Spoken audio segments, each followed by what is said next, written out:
following podcast is rated D for dumb. You're listening to Dumbing It Down with Dave, the fastest podcast on earth. Listen to Dave commute to and from work on the New York State Thruway in his 2009 Honda Fit. He talks about pragmatism, truth, happiness, and the search for it all. Join Dave as he asks and tells you how life ought to be. And now, here's Dave. Thank you, everybody. Appreciate it. Here's Dave. You ready to dumb it down? All right, that's good. It's nice to know that the change of seasons hasn't affected your enthusiasm. You're still tuning in, and you still want to hear me dumb it down. So let's give it a shot. My name is Dave Canyon. Welcome to Dumbing It Down with Dave, the fastest podcast on earth. Truth, pragmatism, happiness, mindfulness, integrity, and good weather, and the search for it all. It is 6:18 p.m. on the East Coast. I'm on the New York State Thruway. I'm just north of Catskill, where I just did the loop-de-loop, which I will try to explain to you at the end of this episode what that means, because I mentioned it a lot, but haven't really had a chance to fully explain that out. But before I get to that, we have a whole show to do. We have, I think it's going to be less. I forgot to check. I think it's going to be a little bit less than a half an hour, because I did a 33-minute show the other day. Yeah, I'm going to aim for 27 minutes. That could be short. I forget now. I was supposed to check before we did this. All right, I could pause, and then I'm not going to play around. We'll just, go a little bit short, and then I'll let the people at Mile High, HiRadio.com, HiRadio.com is where my show is syndicated. Yeah, syndication. And it's on Mondays. Anywhere you are in the world, if it's 11 o'clock Eastern on the East Coast. Yeah, 11 o'clock Eastern. 11 to 12 on Mondays. I have a new lead-in. I don't know. I forgot. I should have written it down, but I know there's a show before me at 10 o'clock. Looks interesting on Mile High Radio, HiRadio.com. Thank you, Lynn, and thank you, Bobby. So they repeat a couple shows that if you missed. But all my shows are accessible via Spreaker. I don't have an app anymore. I will have an app again. I will have one of these days an iOS, Apple and Android app. I've had it and I let it go, and it was, that was actually an unfortunate mistake. And then, whatever. I'm waiting for the deal. And Spreaker usually has a 2-for-1 deal. You pay one price, you get two apps. So I'll do that. If I can ever find a place that actually makes apps, maybe I'll go to them, get my own app, because I got a lot of other stuff to put on there other than just dumbing it down with Dave. Anyway, so now it's 6:20 northbound. I'm at the 119 mile marker. I did the loop-de-loop at Catskill. I'm on my way to work. I'm running late, very late. It's 6:20. I should have been at work 20 minutes ago, but I'm having a situation with my cat. My cat, who brilliantly is named Kitty, and anyway, she's at the end of her life. About 14 years old, we guess. She's a stray. She came out of the woods. We had a cat, a black cat, that we got from a farm in Saugerties, Sauer Farm, Sauer, Sauer Farm. Still exists, Sauer Farm in Saugerties. If you're ever in the area, stop by, get yourself some fresh fruits and vegetables at Sauer Farm. They grow a lot of stuff there. It's an old farm. I'll tell you how old the farm is. When we were there getting the first black cat, the daughter, whose name I don't remember, it doesn't matter, of the owners, the mom and dad of this farm, was talking to me. They have this, old scale, one of those Toledo. Remember Toledo? They made, probably Toledo, Ohio. They made these scales. It's not digital. Anyway, with the arrow, boing, boing, the arrow. She told me that inside that house, they probably is the last existing in Ulster County, maybe the United States, I have no idea, hardline rotary phone. They have a hardline rotary phone in that house. That's when I got the first cat. It's been about 10 plus years or so maybe that phone is gone. I don't know. I don't know if her mother and father are still alive. I haven't been there in a while, but that's where we picked up the first cat. So if you're in the area, Saugerties, pull off at the Saugerties exit and head south on Old Kings Highway. It's on your left. It's really very quick to get to from the toll booth. I don't know why I'm advertising them, but it's a little piece of Americana. Sauer Farm, Sauer. I'm pretty sure that's how you spell it. Sometimes they have a sign out front that has a picture of the vegetables that they're selling at the time. But I think the town of Saugerties had a problem with that or something, because I remember meeting this woman at a party. I said, I used to drive by you, and this sign with all the pictures of the vegetables. I'm very visual, so I like the pictures. But she said, yeah, the town gave her a problem with they're always hassling people with signs. God forbid anybody should advertise their business, make some money in the town of Saugerties. Meanwhile, everything's going out of business. So we've had 100 antique stores, 100 sandwich shops. They all come, they all go. Well, somehow we have like 3 or 4 pizzerias. So it's a town of 10 people. I have no idea who's buying all this pizza. Anyway, so it's busy. I had to come home because my battery and my CPAP died. I had to wait for the FedEx guy, which I slept through. I think my son woke up and signed for my package for my CPAP battery. It's all charged. I'm on my way to work, and hopefully I will stay home. I will stay up at work for Dave's Fit Life. That's the other thing I do, Dave's Fit Life. Dave's Fit Life on YouTube, and we're making a lot of improvements to Dave's Fit Life. I downloaded something called Tube Buddy, and it's like one of those browsers that helps you edit, and it just helps you with YouTube. So if you haven't had a chance to check me out on Dave's Fit Life as I live in my Honda Fit during the work week, 3 to 4 days or 4 to 5 days a week, as I try to exercise and get fit. Right now we're in phase 1, where phase 1 is all about taking 2 hours of commuting and turning it into 2 hours of fitness. That's the goal. If I can accomplish that every day, that's very successful. Although I've had a lot of hiccups and bumps along the way. I had a little hiccup, like my mom had a stroke back in October. That was a big pain in the butt. I really wish she hadn't done that. I don't think she did it purposely, but if you knew her track record, she's kind of like, a person that every so often has a little situation and attracts a lot of attention to herself. You might say, well, Dave, that's your mom. That's, she's 82. She's allowed to be sick. Yeah, she was sick when she was 30. She was sick when she was 40. I mean, not like major stroke situations, but like, always something very dramatic, and whatever, I'm not saying I don't feel bad for her. I'm just saying, all right, it's enough. And she stroked out in October, which, was very inconvenient for me. I wish maybe it isn't, because I was kind of upset because, I lived with her for a while in the nursing home, and it was cold. It was, the nursing home was right on the water. So for about 3 or 4 months out of the year, it's not a great place for her to be because it's cold. Not a great place for me to visit. She's indoors the whole time. It makes no difference to her. But now that the weather's getting warmer, it's a nice place to be. The air is clean, and it's on the peninsula of Manhattan Beach, which is part of Brooklyn. It's a community. I don't know why they call it. Well, there's a beach there, so it's called Manhattan Beach. There's like Coney Island, there's Brighton Beach, and there's Manhattan Beach. So it's not in Manhattan, it's in Brooklyn. It's very confusing, right? Why do they call it Manhattan Beach if it's in Brooklyn? I don't know. Maybe I should have talked about that during the What If show. Did you enjoy that, episode 116?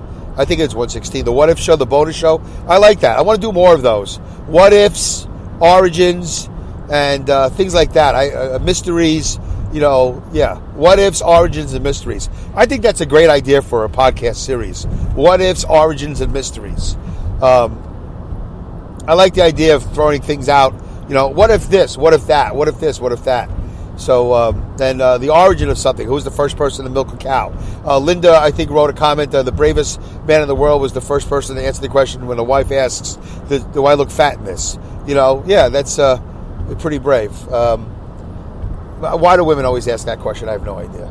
But anyway, so yeah, Dave's Fit Life, living in the fit, getting fit, and fitting things into my life. So check that out on YouTube. I can use subscribers. Last I looked, I think I only had like 93, maybe 94 subscribers. I should have over 100 by now, but I'm way behind. I haven't been pushing it. I'm not that type of guy. Push, sign, subscribe, and then click on that little bell icon, so this way you get notified. And also here on Spreaker, I need more followers. I didn't check before I came on the air, but last I looked, I had 59. And iHeartRadio requires 100. I like to be on iHeartRadio. Why? I don't know. It seems like the next logical, pragmatic step. What do I know? These are the things I'm supposed to be doing. I don't even, left to my own, left to my own devices, do I care? I don't care about any of this. I'm just doing this to have fun. Right now I'm in the car. If I wasn't talking to you, what would I be doing? I'd be counting traffic cones. I'd be looking at the new Baltimore rest area. I'd be wondering who's going to the Capital Region Welcome Center. Why did Mario Cuomo spend millions of dollars on a Welcome Center? Is anybody going to the Welcome Center? Do you have to travel all the way up to the 127/1 mile marker to feel welcomed by the Capital Region? Can't we just assume you're welcomed Are there people in there serving pie? Do you get a slice of pie? Welcome to the Capital Region. Would you like some pie? Mario Cuomo. I'm calling it the Tappan Zee Bridge for the rest of my life. For those of you who live anywhere else in the world, you have no idea what I'm talking about. But we had this bridge, this iconic bridge, forever, 50 years, 60 years, whatever. They're called the Tappan Zee Bridge. There's a town there down on the Hudson River called Old Tappan, or Old Tappan, whatever. I don't know if there's New Tappan or just Tappan, but there's Old Tappan, I'm pretty sure. Anyway, so they called it the Tappan Zee Bridge. It actually means something, like the Throgs Neck Bridge. If you look it up, it actually means something. There's a meaning to Throgs Neck. There's a meaning to Tappan Zee. Well, all of a sudden, Mario Cuomo Jr. is the governor, and all of a sudden, oh yeah, let's name the bridge after my father. Well, by the way, all kidding aside and all partisans aside, not the greatest governor. Not the greatest governor. They said he was a great speaker. Not that great of a speaker. Not really. Whoa, what a great speaker. Wow, is he going to go on the tour? Is he going, oh my God, can I get some CDs? Get out of here. Not that great. And his son's a whack. Who talks like this guy? Get a chance, go online and look up Mario Cuomo Jr., whatever his name is, and listen to him talk. Who talks like that? He's the only person in the world with that voice. But then again, who talks like Donald Trump? Donald Trump is kind of the only person that sounds like Donald Trump. So it's okay to have an individual sound. Just to me, it's a little bit annoying. New York, well, be a leader in welfare. It's almost like Kennedy. I don't know. He just has a really particular voice. If you could do Mario Cuomo, you could get on stage and make some money. That's If you could write some funny lines, you'd be okay. All right. Note to self: work on my Mario Cuomo Jr. I don't really want to sound like him anyway, so I probably won't do that. I'm a little busy. So the cat's a little ill. What does she have? She has arthritis, I think. She's 14, so she's an old cat. She's bound to not do well. And we're trying to keep her alive. I'm not going to spend $500 or $1,000 on some sort of life-saving surgery. We get to a certain point, we're just going to end it. It's been $30 here, $70. Today she had acupuncture. My cat had acupuncture. Doctor came in, needle. I don't know how many needles, and then he left the room. He says, "All right, yeah, hold on to her. 15 minutes, I'll be back." Like, okay. You want me to sit here with a cat? Keep her from moving around with needles in it, a 14-year-old cat? Yeah, I can do that for 15 minutes. Sure. But we did. And I think she's feeling better. She climbed up on the bed in the master bedroom today. She hasn't done that in months. She did it without a step. We have these steps, these little cat steps. We did it without the steps. So that's a good sign. She jumped up on the bed somehow. I don't know how she did it. I wasn't looking when she did it. She did it twice. We just needed to pee and poop a little bit more regularly, and it'd be nice if she ate most of her food. But then again, 14. Well, this is it, by the way, folks. My last pet. I've had 2 dogs. This is our second cat. Done. After this, done. After this, it's my son. After him, done. After my son, it's my parents. After them, done. And after my parents, that's it. I don't care what my sister does. I don't care about really almost anybody else in the family. I really don't. It's very hard for people to hear that. Dave, that's sad. That's really sad. No, listen, I'm 55 and a half years old. I'm going to be 56 in August, all right? I've done everything I could do for these people. I've lived my life for people. I've been defined by people. I've been underestimated by people. I've been neglected by people. I've been run through the gamut with family and friends, for that matter. So once these people are out of my life, cat, kid, and the caboodle, right? Cat, kid, and caboodle, the parents. I'm going to call them the caboodle, mom and dad. Sonia and Harold. Once they're gone, I do this. Can you hear that? I wipe my hands. Time to go. I want to move to Australia, I go to Australia. I want to go travel the world in a van, in the Fit, whatever. Got to go. Got to live my life. My clock is ticking. My clock is probably ticking faster than your clock. I'm carrying around 280 some odd pounds, maybe 290. All right? I am also high blood pressure. I'm a truck driver. I've been sitting on my ass for 30 years. Not a healthy choice to be sitting on your ass. It's pretty hard to reverse the damage that I've done to my body sitting on my ass. They say people who sit on the ass, die earlier. They don't live as long because whatever the blood circulation situation is, sitting in your butt doesn't make it better. Let's take a coffee break. I'll have a little beverage break, all right?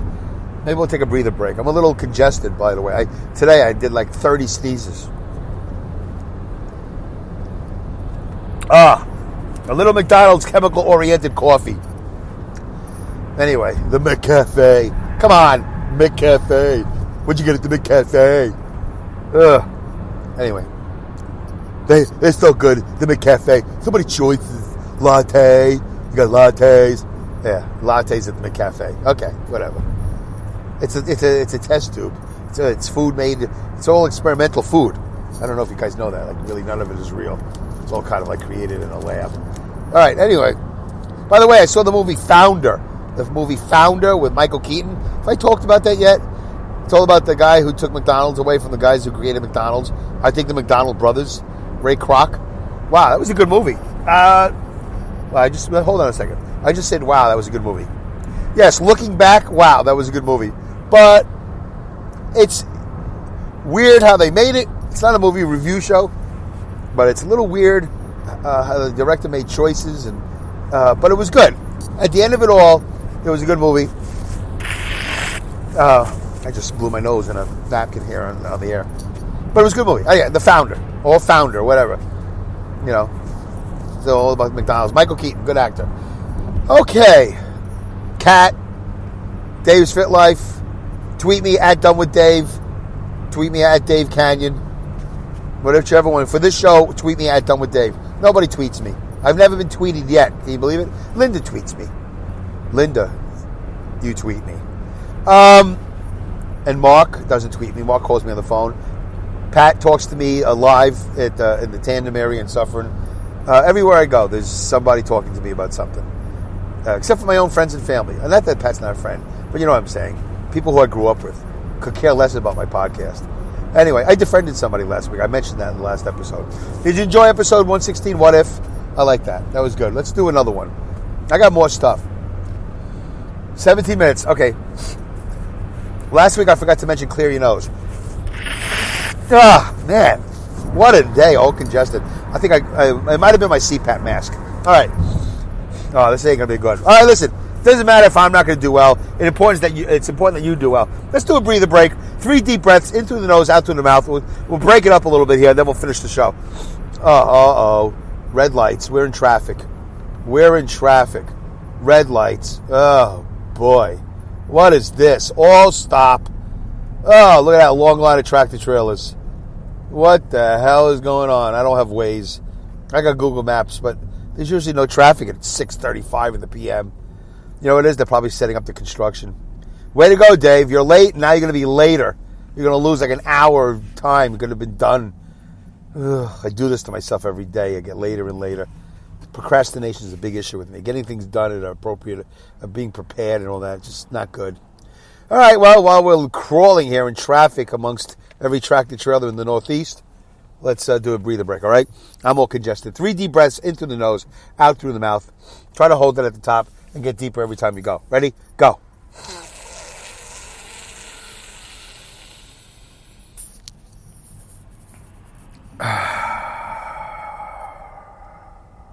All right. That's okay. Breath number 1. How was it for you? Better? Better than me? Can you hear it? Oh, yeah, I'm all congested. All right. It felt like Emily Litella. Who's that? Doesn't matter. All right. Breath number 2. Go. Go. All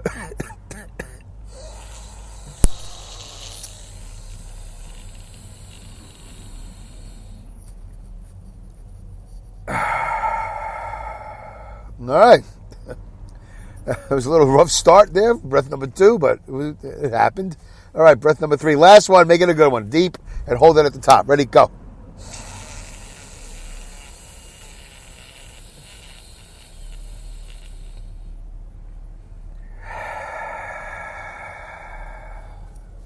All right, there you go. 3 deep breaths. Wow, I'm really congested. What is that all from? I have no idea. Could be from a CPAC mask. All right, but good job, guys. Way to go. Proud of you. You gave it a shot. All right, so that's basically usually the halfway mark of the show. I said we would be done at 27, so it's like almost 20 minutes. So yeah, what if I want to expand on a little bit when I talked about these kids getting these educations and getting all A's. You know, there's a whole yin and yang aspect to life that I don't think we pay attention to in politics that much, or we don't pay attention to as people who pay attention or don't pay attention to politics, is that there's yin and yang. So yeah, what if we did this? What if we did let everybody across the border? Well, let's say we just opened the border. We let everybody in, whoever wanted to come and go. That's apparently what certain people want. No, it's not a political show. I'm just talking about the human behavior aspect of letting people across the border willy-nilly. It's like do we even have a turnstile? What is the least amount, what is the acceptable amount of resistance that we're allowed to give at the border for those who want open borders? What would be acceptable? I've never heard that. I've never heard, okay, all right, here comes a caravan. Wow, that's a lot of people. Okay, usually we only have like one or two people like every couple of minutes or, whatever. Wow, that's like a whole stadium. That's like a whole, this is like a lot. Wow, what's that? Oh, that's like, look at these people. There's like hundreds. I don't see the end of this line. Okay, all right, well, do I stop and say hello? I mean, do I have to have a Capital Region Welcome Center here at the border? Maybe we should have had Mario Cuomo build those. So this way we could maybe we can get them to go through the gift shop. When you go to a theme park, they like you to exit through the gift shop. So maybe you could spend a couple of bucks, help the economy. Buy yourself an American flag, or I don't know, working papers, or a permit of some sort. Maybe pay a little taxes. I don't know. But what is the acceptable amount of resistance? By the way, I think really a lot of those are great ideas. What is the acceptable amount of, okay, all right, we understand that you want to come over here. You're over there now. You want to come over here. How about, what is your name? My name is Carlos. Okay, you have any proof of that? No, not so much. Yeah, see, that's going to be a problem, because we need to know that your name is in fact Carlos. Why? I just will establish myself as Carlos Rodriguez when I get to where I'm going. Oh, yeah. See, I don't know if it really works that way. We're kind of like figuring this out as we go. And we don't, what if your name isn't really Carlos Rodriguez? What if your name is really Abdad Mabul, a bomb guy? I don't know. You're just saying a lot of racist things to me. First of all, you're referring to me, maybe it's Carlos Rodriguez. And now you're saying, why can't I just be Joe Ham? Oh, Joe Ham? You think your name is possibly Joe Ham? No, I'm just saying that as a reverse towards your discriminatory accusations to what my names may or may not be. Okay, well, you should have a piece of paper somewhere. When you were born, no, I was born nowhere. What do you mean you were born nowhere? Well, I lived down there about 100 miles away. See the end of the caravan? No, I can't see the end of the caravan. Yeah, that's where I was born, where you can't see the end of the caravan. Oh, yeah, so you don't have like a hospital? No, not so much. I kind of like fell out. Oh, yeah, we don't really have a lot of medical services down there. Yeah, well, that's not really my problem. Well, doesn't your country have like a process for documenting who you are? Yeah, you would think so, but not so much. Oh, yeah, see, that your country has a problem. Yeah, I know, that's why we're leaving. Yeah, but that's not my problem. My problem shouldn't be that your country has a problem. Your country has a problem, so your country should fix it. Oh, well, okay, maybe that makes a little sense. Yeah, but I want to go where you are, because your place is good. My place is bad. Yeah, well, go back and try to fix it. Because it's not right. Because see all these people behind you, they're getting all upset because I'm spending so much personal time talking to you because you were the first one. Well, not really the first one. The first one, just now. We had 1 million before you, but just for the sake of this podcast, you're the first one. Oh, yeah. See, everybody's getting upset because I'm spending so much time with you. See, I'm getting paid to take a lot of time to be with you and to talk to you. But the truth is, I don't know who you are. You don't even know who you are. You just said your name is Carlos, but it might not be. And yeah. I could see maybe that'd be a problem. Yeah, it's a problem. So go back to your country and fix things. Man, that's a long walk. You got, is there Uber? I don't know. It's your country, man. Maybe you should do that for a living. Why don't you create like a south of the border Uber? You'll be the first one. Yeah, my people don't have a lot of money. Well, your people must have something, because I don't see you walking here barefoot. You got shirts on your back. There's farmland. You got tropical weather, right? I mean, so you got something going on. You got to be more resourceful, Carlos. By the way, not a bad name that you picked. Good name, Carlos. ABC at the top of the list there. Rodriguez, R at the end, but that's okay. I don't think that's going to affect you too much. But, Why don't you turn around? Why don't you grab up a few people along the way? You could form like a little corporation. Go down the line and kind of like pick people along the way and say, hey, man, why don't you come with me? We're going to go start a company. Oh, yeah? What kind of company? I don't know, but we're just going to be resourceful together, not, relying on the United States government and the people of the United States to absorb your deficiencies. Okay, that was a nice talk. Yeah, thank you. All right, guys, did you hear that? I really don't want to go through all of this with the whole caravan. It's a lot of people. You guys should have been more prepared. All right. That's my impression of what goes on at the border. Why do we have to absorb all of this? And why isn't this country being more responsible? I don't have a problem, by the way, of people coming here. I think people should come here. I think it's been proven that it's beneficial to the United States that people come here. All right? Understand what I'm saying? I do think it's beneficial to the United States of America that people from all over the world come here and bring a little bit of them, a little bit of what they have. Create, develop, invest, live, breathe, die, move, whatever. Yeah, it makes no difference to me. I just think this should be a process. I don't know what the least amount of resistance some of these people are looking for. What is it that we can just do? But right there, I think, all right, maybe the guy would have had paperwork. Okay, well, let's process this. But, we just don't, it's not like 5 minutes. Maybe we should create an app. How about we create an American app for people who want to get into this country? Does that make sense? We need an app. Maybe. I don't know. By the way, do third world countries have millennials too? Or is it just Americans have millennials? All right, 27 minutes. Let's end it because I'm not really sure. I think the other show I did was like 33 minutes. And that makes an hour. And I'm doing this for Mile High Radio. I want them to have an even hour. Goodbye, good day, good night, good luck, good riddance, Godspeed, good rats, and great skills. Take care, guys. Bye.